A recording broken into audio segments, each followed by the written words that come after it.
2019년 트렌드 분석 세 번째 에피소드입니다.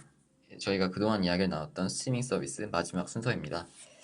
앞선 시간에 벌써 살펴봤듯이 스트리밍 서비스는 대세 중에 대세로 자리를 잡았습니다.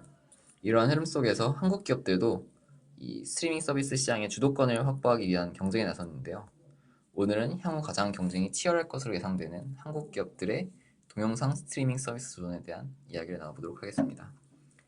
첫 번째 주제는 국산 동영상 스트리밍 서비스가 해외 기업들과의 경쟁에서 승리할 것인가입니다. 일단 먼저 말씀 들어보겠습니다. 저는 우리 기업만의 강점을 살린다면 충분히 국산 스트리밍 서비스가 해외 기업들과의 경쟁에서 승리할 수 있다고 봅니다. 가장 큰 이유는 바로 국산 콘텐츠 확보의 용이함이죠. 당연한 이야기 같지만 그렇게 간단한 문제는 아닙니다. 넷플릭스나 아마존 프라임 비디오와 같은 글로벌 사업자에게는 한국 영화나 한국 드라마가 그리 많이 수록되어 있지 않습니다.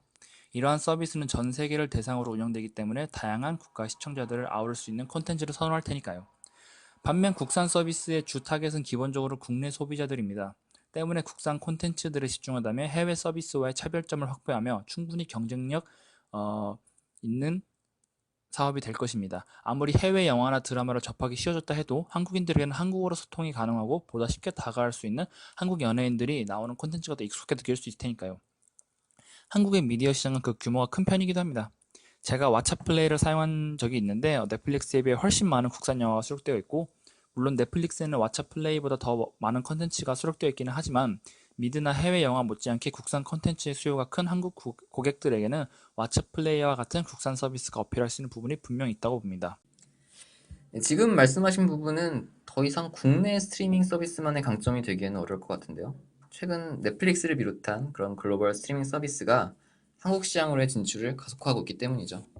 한국 시장은 그 절대적인 규모 자체도 클 뿐만 아니라 최근에 이제 한류의 그런 아시아적인 인기로 인해서 해외 콘텐츠가 아시아 시장에서 성공할 수 있을지 그 여부를 판별하는 테스트 베드로서의 기능을 수행하고 있거든요.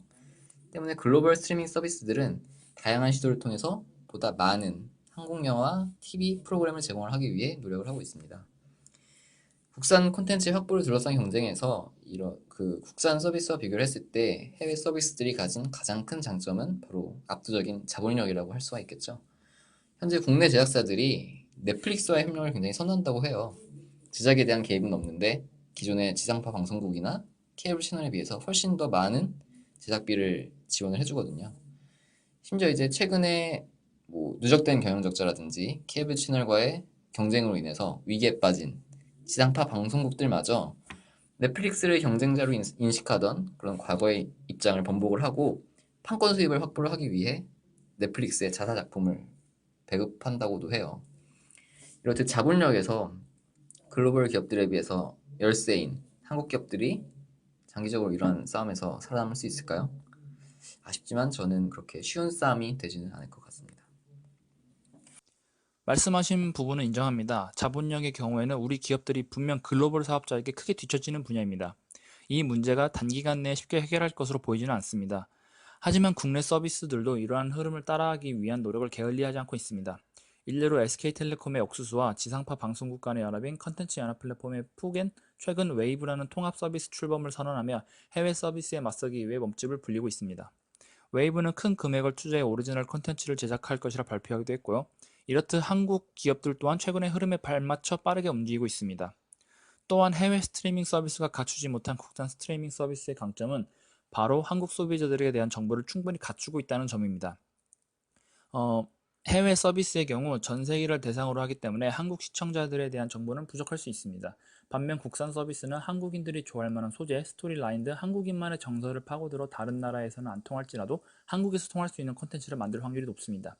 여기에 국산 스트리밍 서비스의 주요 사업자인 SK텔레콤, KT, LG U+는 이동통신 및 유료방송 사업자이기도 합니다. 때문에 한국의 소비자들이 어느 상황에서 무선 네트워크를 주로 활용하고 어느 콘텐츠를 선호하는지 쉽게 파악할 수 있고, 이를 바탕으로 한 어, 맞춤형 서비스의 운영이 가능해집니다. 저는 이러한 강점을 극대화한다면 국산 서비스의 성공 가능성이 충분하다고 봅니다. 네, 말씀하신 내용에도 분명 일리가 있습니다. 한국 소비자들에 대한 정보는 분명 국내 사업자들이 더 많이 보유를 하고 있겠죠. 하지만 저는 이러한 강점이 해외 스트리밍 서비스들의 한국 시장 선점 효과로 인해서 상당 부분 상쇄될 것이라고 봅니다. 현재 우리나라 국민들이 가장 많은 시간 사용하는 스마트폰 어플리케이션이 무엇인지 아시나요? 바로 유튜브입니다. 이는 카카오톡이나 네이버보다 더 높은 수치예요. 이제 이미 한국인들의 일상이 유튜브를 빼놓고는 설명할 수 없게 돼버린 거죠. 넷플릭스 또한 한국 시장에 진출한 이후에 꾸준히 공격적인 마케팅과 맞춤형 콘텐츠 제작을 통해서 인지도를 계속 쌓고 있고요.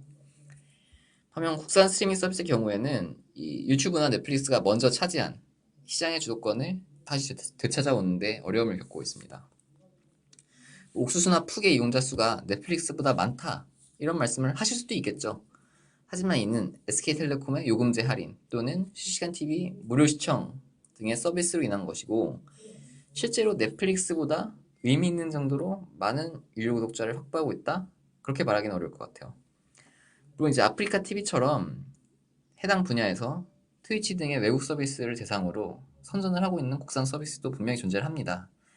하지만 이 분야의 경우에도 이미 트위치가 빠른 속도로 추격을 하고 있고, 또 아프리카 TV의 이미지가 현재 그렇게 좋지는 못하다는 점에서 낙관적인 전망은 좀 힘들 것 같습니다.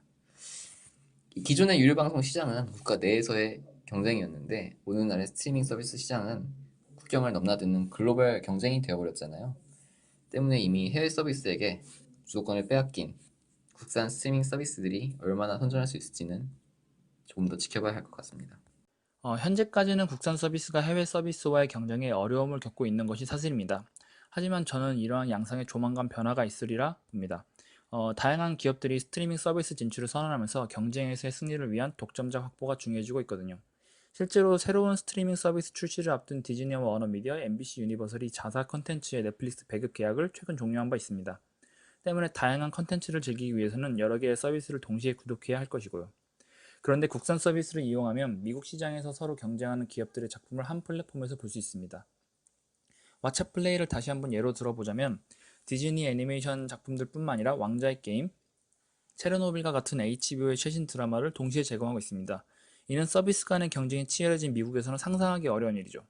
이렇듯 국산 스트리밍 서비스는 해외 기업들 간의 독점자 확보 경쟁에서 벗어나 경쟁 관계에 놓인 기업들의 작품들을 모두 수입할 수 있을 것이고, 이는 최대한 적은 서비스 이용만으로 최대한 많은 컨텐츠를 즐기고 싶어하는 소비자들의 욕구에 부합할 수 있을 것이라 생각합니다. 지금 말씀하신 현상이 국내 기업들 간의 경쟁에는 해당되지 않을 것이라고 우리가 단정을 지을 수 있을까요? 앞서 말씀하신 것처럼 앞으로의 스트리밍 서비스 경쟁에서 굉장히 중요해지는 것은 바로 오리지널 콘텐츠입니다. 때문에 국내 사업자들도 이런 오리지널 콘텐츠 경쟁에 뛰어들고 있어요. 근데 과연 예를 들면 웨이브에서 자사가 자체 제작한 그런 오리지널 콘텐츠를 왓챠플레이라든지 티빙 같은 다른 서비스에 공급을 하고 싶어 할까요?